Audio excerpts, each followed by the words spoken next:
کو نہیں پتا بہت ساروں. ان کا نام ہے علی بن حسین. حضرت علی بن حسین یہ امام حسین کے صاحبزادے. قدرت اللہ تعالیٰ کی ایسی ہے کہ یہ میدان کربلا میں بیمار تھے کیونکہ اللہ نے امام حسین کی نسل چلانی تھی. تو یہ شدید علیل تھے, اٹھ کے کھڑے ہوتے تھے, اتنا تیز بخار تھا کہ گر پڑتے تھے ظاہراً. تو امام حسین نے فرمایا بیٹا تو نے نہیں جانا. ابا جی آپ میری موجودگی میں جائیں یہ کیسے ہو سکتا ہے؟ فرمایا نہیں تو نے جانا ہی نہیں, میں جانے ہی نہیں دوں گا. حضرت امام زین العابدین علیل تھے. امام زین العابدین رضی اللہ تعالیٰ عنہ نے 3 سال تک حضرت علی کی صحبت اٹھائی ہے. بعض روایات میں اس سے زیادہ بھی آیا ہے. کچھ لوگوں نے لکھا جب آپ میدان کربلا میں گئے تھے تو 30 سال سے عمر زیادہ تھی. 30 سال سے عمر. اور داڑھی مبارک جو تھی نا آپ کی, جو لوگ شروع سے داڑھی نہیں نا کٹواتے ان کی زیادہ لمبی نہیں ہوتی.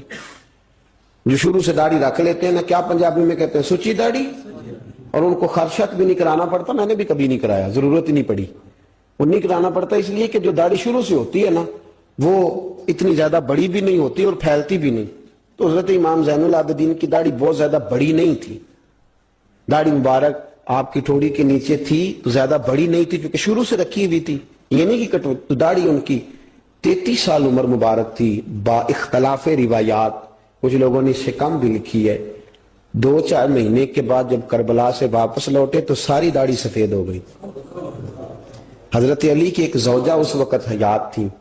امام زین العابدین آگے آگے آ رہے تھے گھوڑے پہ. حضرت علی کی زوجہ نے آگے جا کے دیکھا نا, قافلے کا استقبال کرنے گئی.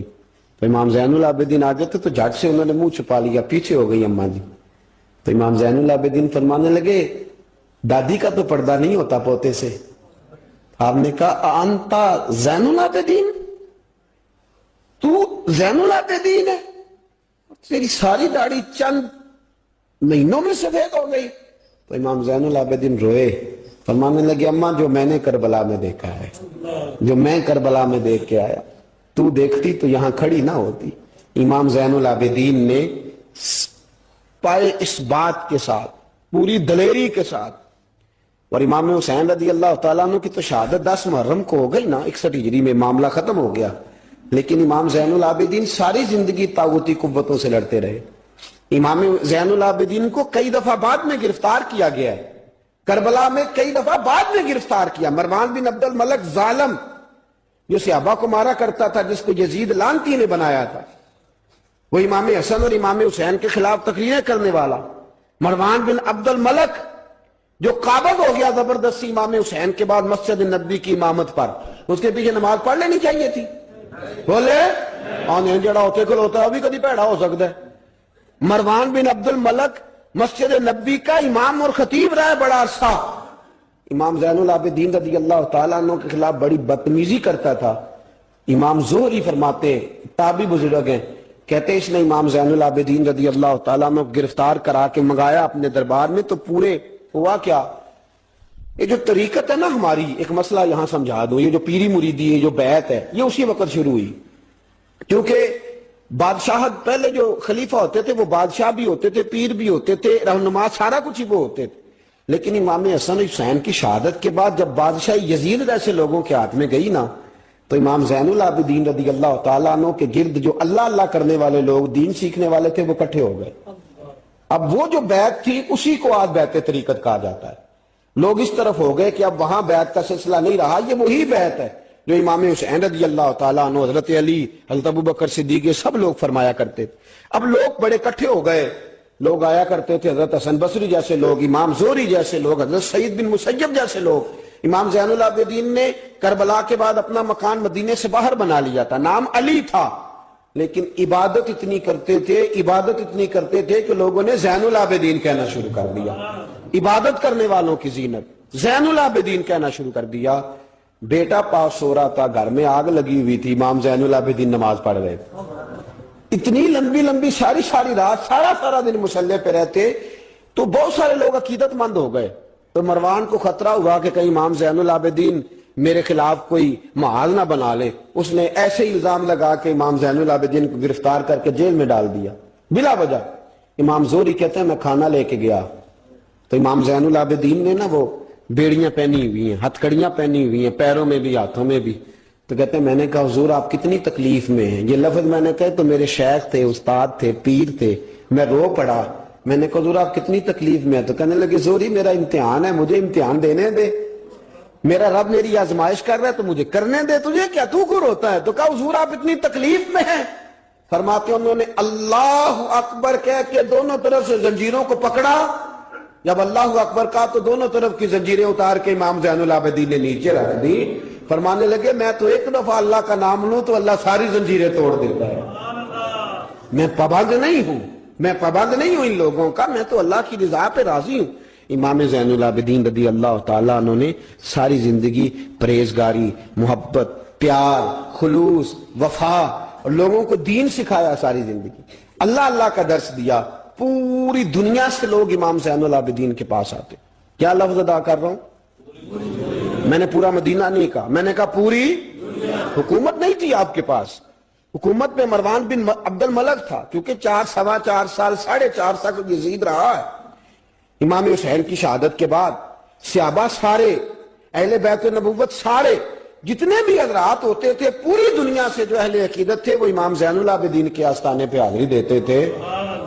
سعودیوں نے سارے نشان مٹا دیے ہیں لیکن امام زین العابدین کا گھر ابھی بھی موجود ہے. میں نے الحمدللہ 2 دفعہ اس کی زیارت کی ہے اور مجھے وہاں لوگوں نے بتایا کہ مشینیں لے کے جاتے ہیں لیکن وہاں پہ مشین چلتی ہی نہیں. ساری زندگی اس مکان کے اندر امام زین العابدین عصر کے وقت مسجد نبوی میں آیا کرتے تھے، عشاء کی نماز پڑھ کے چلے جایا کرتے.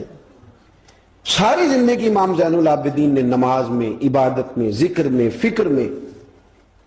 شمر جو تھا نا، ایک اس کے بارے میں روایت ہے، ایک عمر بن سعد کے بارے میں. جب مختار کے فوجی لگے نا پیچھے کہ ہم نے مارنا ہے امام حسین کے قاتلین کو، تو اس کے شمر کے پیچھے بھی لگے تو یہ مدینے آ کے چھپ گیا تھا. اس کے پیچھے لگے تو یہ بھاگا، امام حسین پہ پانی بند کرنے والا. اور حضرت علی رضی اللہ تعالیٰ عنہ کے پوتے حضرت علی اصغر کے گلے میں تیر چلانے والا. یہ جب بھاگتا بھاگتا آیا نا تو امام زین العابدین کے خیمے میں جا گھسا.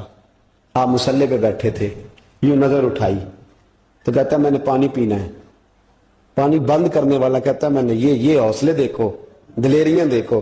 امام زین العابدین خود اٹھے، پیالہ پکڑا، پہلے اسے دھویا، پھر اس میں پانی بھرا، پانی بھر کے اس کو پلایا. اور پینا ہے؟ کہتا ہاں. ایک پیالہ اور دیا. اور پینا ہے؟ کہتا ہاں. ایک پیالہ. اتنا پانی دیا کہ شرم سے پانی پانی ہو گیا، شرمندہ ہو گیا کہ یہ امام زین العابدین. باہر نکلا، دل میں خیال آیا زین العابدین نے پہچانا نہیں، اگر پہچان لیتے تو ایسا نہ کرتے.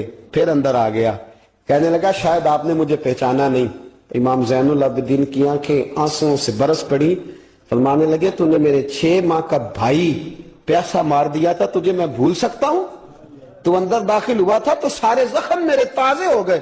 تو کہا پھر آپ نے پانی کیوں پلایا؟ فرمانے لگے پانی بند کرنا تیرے جیسے لوگوں کا طریقہ ہے اور دشمنوں کو پانی پلا دینا نانا محمد کی سنت ہے جو میں نے ادا کی ہے. یہ میرے نانا کا طریقہ ہے جو میں نے ادا کیا.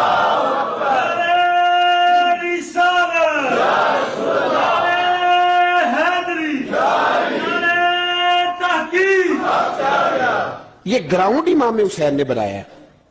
دیکھیے کچھ جدوجہد ایسی ہوتی ہے جو مسلح ہوتی ہے. یہ اہل طریقت، اہل تصوف، امام زین العابدین نے جو لوگ تیار کیے، اگر میں ان کے نام بتاؤں تو آپ حیران ہو جائیں. حضرت حسن بصری کو تیار فرمایا. حضرت حسن بصری جیسے لوگ، امام حسن بصری جو ولایت کے بادشاہ ہوئے، امام زین العابدین کے شاگرد. حضرت امام زین العابدین کے، حضرت سعید بن مسیب جیسے خیر التابعین امام زین العابدین کے شاگرد. حضرت حرم بن حیان جیسے جلیل القدر لوگ جنہوں نے بعد میں رسول اللہ کی سینکڑوں حدیثوں کو روایت کیا، امام زین العابدین کے شاگرد میں. رکے نہیں، میدان کربلا میں ہمت ٹوٹ گئی، اب معاملات آگے نکل گئے تو میں چپ کر کے بیٹھ جاؤں. انہوں نے مصلے پہ بیٹھ کے نبی پاک کا دین پڑھانا شروع کر دیا. انہوں نے پھر حجرے میں بیٹھ کے لوگوں کو اللہ اللہ، اور اس اللہ اللہ کا نفع یہ ہوا، اس اللہ اللہ کا فائدہ یہ ہوا کہ ایسے مجاہد تیار ہوئے، ایسے دلیر تیار ہوئے کہ کچھ سال گزرے تو حضرت عمر بن عبدالعزیز جیسے نیک آدمی کی حکومت قائم ہو گئی. امت کو یہ نفع ملا. نیک لوگ آپ دیکھیں نا، اگر سارا زمانہ برائی سے بھرا ہوا ہے تو کیا اس کو چھوڑ دیا جائے گا؟ ٹھیک ہے کریں سارے.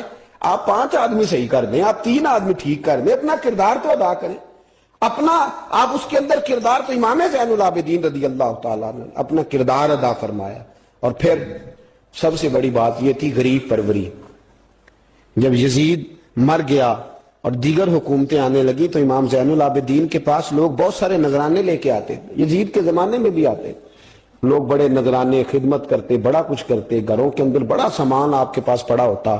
آپ کے صاحبزادے امام باقر، آپ فرماتے رات ہوتی تو میرے ابا جی اپنے کندھے پر بوریاں رکھ لیتے، اپنے کندھے پر، شہزادے خود اپنے کندھے پر، اور غریبوں کے گھروں تک پہنچا کے آتے، خود بوریاں اپنے کندھے پہ رکھ لیتے۔ فرماتے ہیں میں کہتا ابا جی میں چھوڑ آتا ہوں، مجھے بتائیں۔ فرمانے لگے اگر تو چھوڑنے جائے گا تو تجھے اس غریب کا نام بھی بتانا پڑے گا، تو میں کسی کو رسوا نہیں کر سکتا، میں رسوا نہیں کروں گا، میں خود دے کر کے آتا ہوں۔ امام زین العابدین رضی اللہ تعالیٰ عنہ نے عمر بھر یہ غریب پروری کا مظاہرہ فرمایا، اپنے بچوں کی تربیت فرمائی۔ امام زین العابدین رضی اللہ تعالیٰ عنہ مصلے پہ بیٹھے اتنے پاورفل ہو گئے کہ حکومتیں ان سے ڈرنے لگی۔ مصلے پہ بیٹھے بیٹھے اتنے پاورفل ہوئے، اتنے عظیم ہوئے کہ حکومتیں لرزنے لگی۔ ایک وقت ایسا آیا کہ مروان جیسا تگڑا حکمران، ظالم جو آدمی ہوتا ہے نا، بدماش آدمی سمجھتے لوگ مجھ سے ڈرتے ہیں، حالانکہ لوگوں کی شرافت ہوتی ہے، لوگوں کی یہ ایک آدمی، نبی پاک صلی اللہ علیہ وسلم نے فرمایا بتاؤ جھگڑے میں کون جیتا کرتا ہے؟ تو صحابہ کہنے لگے حضور آپ بتا دیں۔ فرمایا جو زیادہ منہ زور ہوتا ہے وہ جھگڑے میں جیت جاتا ہے، جھگڑے میں شرفا نہیں جیتا کرتے، جو منہ زور لوگ ہوتے ہیں نا، وہ بڑا منہ زور تھا، بڑا بدتمیز تھا، اگر اس کو کوئی سیابی بھی نظر آ جاتا تو اس کو بھی ایڑی لگانے سے باز نہیں آتا تھا، بڑا نالائق تھا، ڈنڈا سوٹا بڑا چلاتا تھا، بڑا سخت گیر آدمی تھا، لیکن اس نے ایک غریب آدمی پہ ظلم کیا، اس کا مال دبا لیا۔ تو امام زین العابدین تھے نا حضرت علی کے پوتے، اگرچہ بیٹھے تھے اندر حجرے میں بیٹھے تھے، آپ بظاہر تصوف طریقت کی خدمات سر انجام دے رہے تھے، لیکن اس شخص نے آ کے رویا، کہنے لگا حضور میرا اس نے مال دبا لیا ہے۔ تو امام زین العابدین نے چھڑی ہاتھ میں لی اور چھڑی ٹیکتے ہوئے مروان کے دربار میں پہنچے، کہنے لگے اس غریب کا مال تو نے لیا ہے؟ تو نے لیا اس کا مال؟ کہنے لگا میں گورنر ہوں۔ اس نے کہا نا زبردستی میں گورنر ہوں، تو وہ شخص کہتا ہے امام زین العابدین کے ہاتھ میں چھڑی تھی، زور سے فرش پر ماری، کہنے لگے آنا ابن حسین، اگر تو گورنر ہے تو میں حسین کا بیٹا ہوں، میں حسین کا بیٹا ہوں، میں حسین کا بیٹا۔ 3 دفعہ امام زین العابدین نے یہ جملے کہے نا تو گورنر ہے تو میں حسین کا بیٹا ہوں، پتہ ہے نا؟ جب 3 دفعہ گرجدار آواز میں یہ جملے کہے تو امام زین العابدین سے کہنے لگا آپ چاہتے کیا ہیں؟ فرمانے لگے ابھی اس کا مال واپس ہونا چاہیے، ابھی اس کا مال واپس ہونا چاہیے۔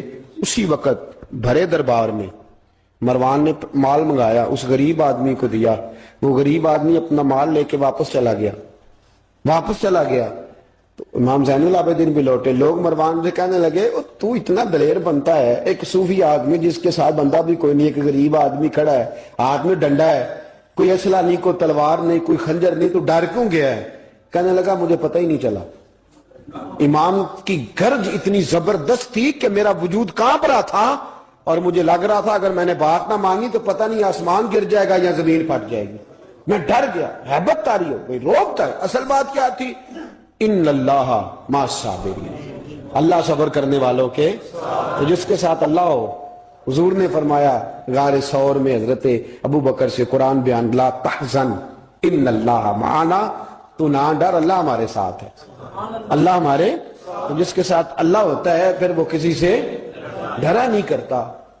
ایک محبت کی بات بھی بتا دوں، لوگ ہی نہیں جاتے تھے، امام باقر فرماتے ہیں ایک دن نا ایک ہرنا آ گیا، ہرنی آ گئی دوڑی دوڑی، تو امام اندر عبادت کر رہے تھے تو میں باہر دروازے پہ کھڑا تھا، تو وہ ہرن بار بار امام صاحب کے کمرے کی طرف جاتی، فرماتے ہیں میں بند کرتا، یہ ملا جامی نے اس کو شواہد النبوہ کے اندر لکھا ہے، فرماتے ہیں بار بار جاتی، میں اس کو روکتا، تو نماز مکمل کر کے مجھے کہنے لگے کیا بات ہے؟ میں نے کہا حضور کرنی ہے، اندر آنا چاہ رہی ہے، تو فرمایا کھول دو دروازہ، آنے دو، جانور ہے، آنا چاہتی ہے تو آنے دو۔ کہتے ہیں وہ ہرن اندر آیا، تو میں نے اس کو دیکھا کہ وہ امام صاحب کے رات کا وقت ہے، تو امام زین العابدین کے کان کے ساتھ منہ لگائے ہوئے مرن، شام کا وقت ہے۔ فرماتے ہیں میں نے دیکھا کہ امام زین العابدین نے چھڑی پکڑی، امامہ باندھا، جبہ پہنا، فرماتے ہیں آگے آگے ہرن چل رہا، پیچھے پیچھے امام زین العابدین چل رہا، آگے آگے ہرن چل رہا، پیچھے پیچھے۔ بھئی ہمارا تو عقیدہ حضور غوث اعظم کے بارے میں ہے کہ وہ جن و بشر کے پیر ہیں، جن و بشر کے پیر، سب کا اللہ کے بندوں کی طرف، اللہ کی ہر مخلوق کا رجحان ہوتا ہے اللہ کے بندوں کی طرف۔ کہتے ہیں ہرن کے پیچھے پیچھے ایک عرابی کے دروازے تک لے گئی ہرن، تو امام زین العابدین نے نا دستک دی دروازے پہ، اور ہرن ایک کونے میں کھڑی ہو گئی، دستک دی، وہ باہر آیا تو فرمانے لگے تیرے پاس کوئی ہرنی کے بچے ہیں؟ اس نے کہا ہاں، آپ نے کیا کرنا ہے؟ فرمایا میں خریدنے آیا ہوں، میں وہ بچے خریدنے آیا ہوں۔ کہتے ہیں 2 بچے تھے، کہنے لگا جی میں نے تو سویرے بیچنے تھے، میں روز جنگل سے کچھ نہ کچھ پکڑ کے لاتا ہوں، سویرے بیچنے تھے، سویرے گاہک ڈھونڈنے تھے، آپ رات کو ہی آ گئے، کیا لے گا؟ اس نے کہا 20 دینار 2 بچوں کے۔ امام صاحب نے 20 دینار دیے، بچے پکڑے، واپس لائے۔ امام باقر فرماتے ہیں 2 ہرن کے بچے امام زین العابدین نے جب پکڑائے تو میری آنکھیں چھلک پڑی، میں رو پڑا، اور میں نے کہا ابا جی میں تو سمجھتا تھا انسانوں کے دکھ کا ہی مداوع کرتے ہیں، اللہ نے تو آپ کو جانوروں کے دکھوں کا مداوع کرنے کی بھی توفیق عطا فرمائی۔ تو پھر میرے امام نے سچ کہا ہے نا، تیری نسل پاک میں ہے۔ کیسا عقیدہ ہے، کیسا عقیدہ ہے، ہر بندے کی اپنا۔ میں تو جب بھی کسی سیدزادے کی، کسی اہل بیت کی کوئی بات پڑھتا ہوں نا، آپ یقین کریں تو میرے سامنے اعلیٰ حضرت کا شعر رہتا ہے، پلٹ پلٹ کے بات وہی جاتی ہے کہ تیری نسل پاک میں ہے بچہ بچہ نور کا، تو ہے عین نور تیرا سب گھرانہ ہی نور کا، سب گھرانہ ہی۔ جب تنگ آ گیا نا مروان کہ دنیا ہٹتی نہیں، اور اس کے بعد بھی کوئی خلیفہ آیا تو سارے تنگ ہی رہتے تھے، امام زین العابدین کو زہر دلوا دیا۔ امام حسن کی شہادت بھی زہر سے ہوئی، امام زین العابدین کو زہر دلوایا۔ جب زہر آپ کی رگوں میں اترا، آپ کو درد محسوس ہوا، تو امام باقر فرماتے ہیں سجدے میں چلے گئے، سجدے میں چلے گئے۔ میں نے کہا حضور اتنی تکلیف ہے، آپ یہ کیا کر رہے ہیں؟ فرمانے لگے میں سوچتا تھا میں جہاد پہ نہیں نکلا تو کہیں بستر پہ مجھے تب ہی موت نہ آ جائے، میرا دادا بھی شہید، میرا والد بھی شہید، میرے تایا بھی شہید، میرے بھائی بھی شہید، میرے پھپھی داد چچا داد بھی شہید، میں سوچتا تھا کہیں تب بھی موت نہ چلا جاؤں، سجدہ شکر ادا کر رہا ہوں کہ رب نے مجھے بھی شہادت عطا فرما دی ہے، اللہ نے مجھے بھی شہادت کی موت عطا فرمائی ہے۔ پھر وصیت فرمائی امام، دیکھیں اللہ والوں کے مزار کی بھی برکت ہوتی ہے۔ امام باقر کو وصیت فرمائی صاحبزادے کو، فرمایا مجھے میرے تایا امام حسن کے ساتھ جنت البقیع میں دفن کرنا، ان کے ساتھ۔ تو کہتے میں نے کہا ابا جی وہاں تو جگہ ہی نہیں، روتے ہوئے میں نے کہا، کہنے لگے تو جا کے تلاش کرنا، جگہ مل جائے گی۔ فرماتے میں پہلے جنت البقیع جاتا تھا تو قبریں ساتھ ساتھ ملی ہوئی نظر آتی تھی، امام زین العابدین کے وصال کے بعد گیا تو مجھے پوری قبر کی جگہ نظر آئی، پوری جگہ جس کو میں پہلے تھوڑا سمجھا کرتا تھا وہ پوری جگہ ملی۔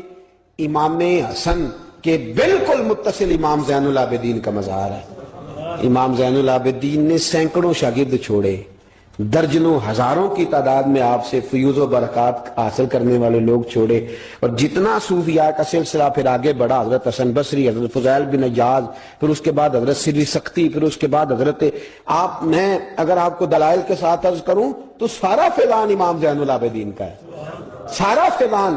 آپ کے اپنے صاحبزادے امام باقر کے بیٹے امام جعفر صادق، اور امام جعفر صادق کے شاگرد اور مرید ہے امام اعظم ابو حنیفہ۔ جتنی شاخیں علم کی پھیلی، جتنی شاخیں پھر اس کے بعد طریقت کی پھیلی، علم حدیث کی پھیلی، وہ ساری امام زین العابدین کا فیضان ہے، اور آج تک امت مسلمہ کے اندر امام زین العابدین کا فیضان جاری ہے، اور انشاءاللہ صبح قیامت تک جاری رہے گا۔ علمی فیضان بھی، روحانی فیضان بھی، اور دنیا میں جتنے سادات پائے جاتے ہیں وہ بھی امام زین العابدین کی اولاد ہے۔ امام حسین کی ساری اولاد امام زین العابدین سے ہے۔ اللہ تبارک و تعالیٰ نے کس قدر فضل فرمایا۔ امام حسین کے ایک بیٹے ایک میدان کربلا میں موجود رہے، امام زین العابدین۔ یزید کے 14 بیٹے تھے، بچے تو ان کے بھی ہوئے ہوں گے، بات آگے۔ اور یزید کا ایک بیٹا بڑا نیک بھی تھا جو یزید کے بعد تخت نشین ہوا، اور بیٹھتے ہی اس نے کہا کہ میں اس تخت پہ نہیں بیٹھ سکتا جس تخت کے پائے میں امام حسین کا خون موجود ہو، اور میں نہ میرا باپ اس قابل تھا نہ میں اس قابل ہوں. یخرج الحی من المیت و یخرج المیت من الحی. اللہ زندوں سے مردے، مردوں سے زندے، اچھوں سے برے، بروں سے اچھے پیدا کر دیتا ہے. امام یزید کا بیٹا کہنے لگا کہ میں نہیں اس قابل کہ یہاں 40 دن، اس نے کہا میں 40 دن دیتا ہوں، اپنا حکمران بنا لو. اس کے بعد وہ تخت سے نیچے اتر گیا. نیک بھی ایک بیٹا تھا لیکن پھر بھی یزید کی نسل آگے نہ بنی، نہ زیاد کا وہ ستم رہا، نہ یزید کی وہ جفا رہی. جو رہا تو نام حسین کا، جسے زندہ رکھتی ہے کربلا. جو رہا تو نام، اور انسان کو بیدار تو ہو لینے دو. ہر شخص پکارے گا ہمارے ہیں حسین. حضرت مولا علی شیر خدا کرم اللہ تعالی وجہ الکریم فرماتے ہیں نبی پاک ایک سفر پہ گئے تو مجھے اپنا نائب بنا کے مدینے میں چھوڑ گئے حفاظت کے لیے. میری باتوں کی سمجھ تو آ رہی ہے نا آپ حضرات کو؟ حضور مجھے چھوڑ گئے. کہتے ہیں میرے پاس مال غنیمت کے تھوڑے سے پیسے تھے، میں سونے کا ایک ہار لایا، ایک لاکٹ لایا، اور سیدہ فاطمہ کو تحفہ دیا پہلی دفعہ، سونے کا ہار. انہوں نے پہن لیا. نبی پاک علیہ السلام کا طریقہ مبارکہ یہ تھا کہ حضور جب سفر پہ جاتے تھے تو سب سے آخر میں سیدہ فاطمہ کے گھر جاتے، اور جب واپس آتے تو سب سے پہلے آتے، سب سے پہلے. حضرت علی کہتے ہیں قاصد آیا، اس نے آ کے بتایا کہ کل نبی پاک واپس آ جائیں گے. سیدہ فاطمہ بڑے دنوں سے انتظار کر رہی تھی کہ حضور آئے نہیں، اتنے دن ہو گئے. جب جا کے بتایا نا کہ کل حضور آئیں گے تو کہتے سیدہ نے صبح سے صفائیاں شروع کر دی. کھانا پکایا اپنے محبوب کے لیے، حضور کے لیے بہترین کھانا بنایا اور بہت ساری تیاری کی. کہتے ہیں حضور آئے حسب روایت، حسب عادت، وہی مبارک عادت جو محبوب کی ہمیشہ سے تھی. نبی پاک آئے، پہلا قدم سیدہ فاطمہ کے گھر میں رکھا، السلام علیکم کہا، اور سیدہ نے وعلیکم کہا تو حضور نے ان کا چہرہ دیکھا تو واپس چلے گئے. حضرت فاطمہ رونے لگ گئی. مولا علی شیر خدا کہتے ہیں میں گھر آیا تو بی بی صاحبہ زاروں قطار رو رہی. فاطمہ کیا ہوا؟ کالی پتہ نہیں، حضور سلام لیا واپس چلے گئے، ایسا کبھی ہوا ہی نہیں، پتہ تو کریں. شیر خدا کہتے ہیں میں مسجد میں گیا تو نبی پاک بھی ایک کونے میں بیٹھ کے رو رہے. میں نے کہا یا رسول اللہ آپ یہاں رو رہے ہیں، فاطمہ وہاں رو رہی ہے، بات کیا ہے؟ تو نبی کریم علیہ السلام نے فرمایا وہ میری بیٹی ہو کے سونا پہنتی ہے. اگر فاطمہ بھی سونے سے پیار کرے گی تو امت کی غریب بیٹیاں کدھر جائیں گی؟ وہ بھی سونا پہننے لگ گئی ہے. وہ بھی اگر یہ کام کرے گی تو غریبوں کی بچیاں کس کے طریقے پہ چلیں گی؟ وہ بھی سونا پہنتی ہے. حضرت علی کہتے ہیں میں نے کہا یا رسول اللہ انہوں نے نہیں پہنا، وہ تو میں نے لا کے دیا ہے، انہوں نے خواہش نہیں کی. تو محبوب نے فرمایا اسے جا کے بتاؤ. حضرت فاطمہ الزہرا رضی اللہ تعالی عنہا کو جا کر کے بتایا گیا کہ محبوب پاک تو اس بات سے آپ سے ناراض ہے. حضرت فاطمہ نے اسی وقت سونا اتارا، کہا علی جو مدینے میں سب سے غریب گھر ہے اسے دے آ جا کے. بھائی نبی پاک نے انہیں سادگی میں رہنا، پاکیزگی میں رہنا سکھایا، انہیں حسن سکھایا، انہیں عبادت سکھائی. نبی پاک علیہ السلام، یہ تو ساری دنیا بیان کرتی ہے کہ امام حسین نبی پاک کے کندھے پہ بیٹھ جاتے تھے سجدے کے عالم میں تو 72 تسبیحیں حضور پڑھتے تھے. پتہ ہے حضور سکھاتے کیا تھے؟ نبی پاک امام حسین کو سجدہ کرنا سکھا رہے تھے. حضور سجدہ کرنا سکھا رہے تھے، سجدہ کرنا. پورے کربلا کے واقعے میں کسی جگہ بھی امام حسن اور امام حسین نے کسی ایک مقام پہ بھی یزیدیوں سے کوئی مطالبہ نہیں کیا، کوئی بات نہیں منوائی، کہا جو تمہاری مرضی. ایک بات صرف کی، ایک گزارش، توجہ ہے میری بات پر، ایک بات صرف کی، ایک مطالبہ رکھا. جب 9 محرم کو عمر بن سعد نے، شمر نے، ان سب نے کہا نا کہ حسین یا اب بات ختم ہو گئی، یا بیعت کرو یا جنگ کرو، تو امام حسین نے فرمایا مجھے ایک رات کی مہلت دو. علی کے بیٹے مہلت مانگ سکتے ہیں؟ بولے نا یار، مہلت مانگتے تھے وہ، کیا ضرورت تھی؟ امام حسین نے فرمایا مجھے مہلت دے، ایک رات رہ گئی ہے، میں راج کے سجدے کرنا چاہتا ہوں. سجدوں کے لیے مہلت مانگی، سجدوں کے لیے. توجہ ہے میری بات پر؟ محفلیں لمبی، نمازیں چھوٹی. 24 گھنٹے آپ کسی کو بٹھا لیں باہر، وہ بیٹھا رہے گا، گپے لگائیں. نماز کا ٹائم ہوگا تو پتہ نہیں کیا ہو جاتا ہے، لوگوں دوڑ گئے، اوہو نماز پڑھنی پڑ جائے گی. ایسے لگتا ہے جیسے کوئی بہت مشکل مرحلہ آن پڑا. بھائی کربلا والوں کا تو پیغام ہی نماز ہے, ان کا تو طریقہ ہی نماز ہے. امام حسین نے کہا ایک رات کی مہلت فقط اس لیے کہ میں کھل کے نمازیں پڑھ لوں. ساری رات بڑی باتیں تھی نا, بڑی باتیں. سیدہ زینب سے دکھ سکھ کر سکتے تھے ساری رات, امام زین العابدین کو بڑی باتیں بتا سکتے, بڑا کچھ ہو سکتا تھا. لیکن امام زین العابدین کہتے ہیں ساری رات حسین ابن علی نے سر سجدے سے نہیں اٹھایا. چل تو اس طرح کر, امام حسین تو ساری زندگی ساری رات پڑھتے رہے نا, تو چل ایک رات کی عبادت کر ان کے نام پر, ایک رات ساری جاگ. نہیں نا تسی ہاں کی تھی, ایک رات کہی ہے میں نے. بڑا مشکل ہے ہمارے لیے. آپ یقین کریں مسلح, اور پھر کسی نے ہمیں کان میں بتا دیا کہ تسی نسبت آ لے ہو, تسی بخشے ہو. اے کوئی پکی گل دس گیا ساری, اس میں کوئی شک نہیں کہ نسبت سے بخشے جائیں گے. لیکن امام حسین ڈائریکٹ نواسے ہیں نبی پاک کے. اگر وہ نسبت کے باوجود بھی ساری ساری رات نماز پڑھتے ہیں, تو کس قسم کا نسبت والا ہے کہ 10 محرم کو بھی تیری ساری قضا ہو جاتی ہے, ساری قضا چھٹی. ہم نسبت والے ہیں بس. نسبت کا یہ معیار ہوتا ہے, نسبت کا معیار یہ ہوتا ہے کہ جو محبوب نے کیا وہ ہم نے کر کے چھوڑنا ہے, وہ کام کرنا ہے. اور پھر اہل بیت نبوت کا اسوہ حسنہ پردہ ہے, پردہ. بڑی گمراہی آ گئی ہے امت میں. اب جو بچی ایم اے ایم بی اے کر لیتی ہے, وہ سب سے پہلے یہ مطالبہ کرتی ہے کہ ہمارے حقوق برابر کے.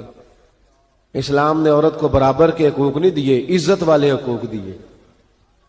کون سے حقوق دیے بولیے؟ میں ایک یونیورسٹی میں تھا تو ایک بچی نے پیغام دیا, کہنے لگی جی, بچیاں بھی تھی پردے میں بیٹھی ہوئی, لیکچر یونیورسٹی میں ہو رہا تھا, تو اس نے کہا جی عورت کا تو گھر ہی کوئی نہیں ہوتا, عورت کا تو گھر ہی کوئی نہیں, تو ہم کدھر جائیں؟ میں نے کہا چلیں ادیبانہ انداز میں یہ بات درست ہے, لیکن حکیمانہ انداز میں درست نہیں. عورت کی تو اللہ تعالیٰ نے ذمہ داری بڑی شاندار رکھی ہے.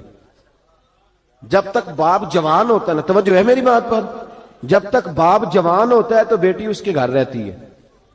اور جب بچی جوان ہوتی ہے, ابا تھوڑا بوڑھے ہونے لگتا ہے نا, تو اللہ تعالیٰ خامد کی ڈیوٹی لگا دیتا ہے عورت پر. اور جب خامد تھوڑا بوڑھا ہونے لگ جاتا ہے تو بچے جوان ہو جاتے ہیں. تو میں نے کہا بی بی تو سمجھی نہیں, تو کہتی ہے میرا گھر کوئی نہیں. رب کریم نے تو تیرا محافظ ہمیشہ جوان آدمی کو رکھا ہے, جوان کو, کبھی باپ کو, کبھی بھائی کو, کبھی بیٹے کو, کبھی شوہر کو. تو یہ کیسے؟ اسلام نے تو تیرے لیے جوان خون تیرا محافظ رکھا, اگر تو سمجھے. حضرت فاطمہ نے ساری زندگی پردے میں گزاری, ان کا ننگا سر کبھی سورج نے بھی نہیں دیکھا. یہاں اللہ خیر کرے دینداروں کی بچیاں پردہ نہیں کرتی, حاجیوں نمازیوں کی بچیاں پردہ نہیں کرتی. کپڑے استری نہ ہو تو گھر میں جھگڑا شروع ہوتا ہے, اور بی بی پردہ نہ کرے تو پرواہ کوئی نہیں. حضرت عبداللہ بن سہل ایک تابعی بزرگ ہے, نام یاد رکھنا. عبداللہ بن سہل کہتے ہیں سیدہ زینب جب کربلا سے واپس آئیں تو وہ میری پڑوسن تھیں. 15 سال کہتے ہیں میں ان کا پڑوسی رہا ہوں, 15 سال. 15, امام شورانی نے اس کو لکھا ہے, 15 سال میں حضرت زینب کا پڑوسی رہا.